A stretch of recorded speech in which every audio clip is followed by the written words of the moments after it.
Hi, welcome back to my channel. My name is Paul Thompson. This is part 2 of the animatronic Grogu. This is not it, but we're about to show you how it moves and get to the rest of the build.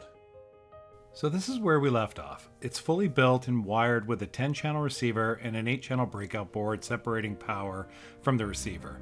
A 6-volt battery powers everything and is controlled with a switch. This is the first bench test, and we're just testing out the servos, make sure everything's working, make sure everything's doing what it's supposed to do. It's also a good time to kind of see what's happening on the inside and what's going on with the overall mechanics.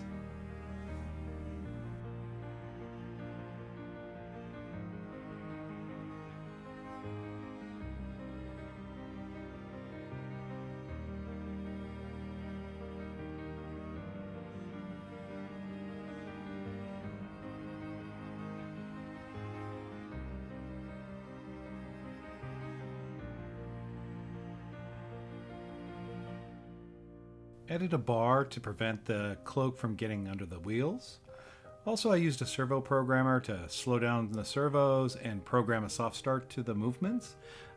You can tweak the servo movements even further with the remote, but I thought I would do the servos with a servo programmer to begin with.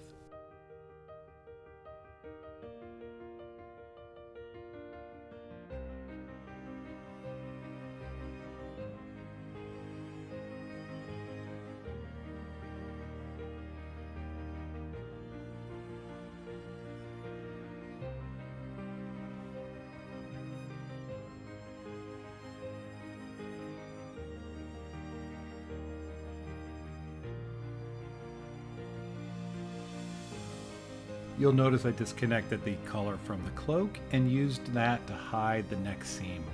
But I needed to add a little more material so that the collar and basically everything would stay underneath the cloak and wouldn't ride up towards the neck.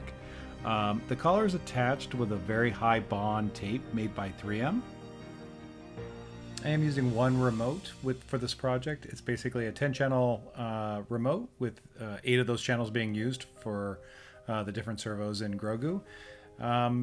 It would be easier to have a second remote and another operator helping to control it and puppeteer it. That's something that we could do for the future.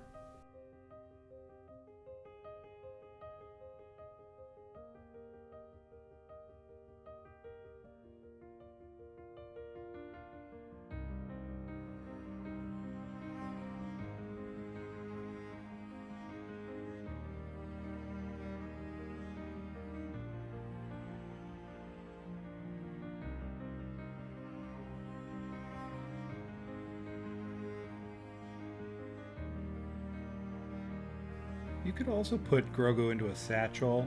You could have the servos do a pre-programmed routine using something like Arduino.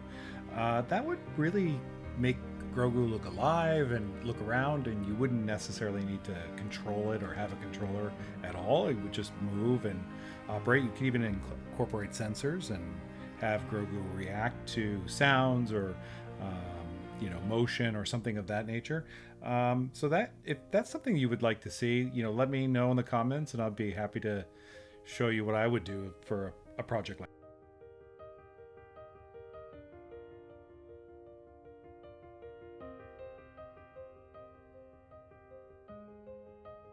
Finally got Grogu out to a more Star Wars-y location, just to do a photo shoot and kind of put him in a natural environment that is more fitting for the look of this character.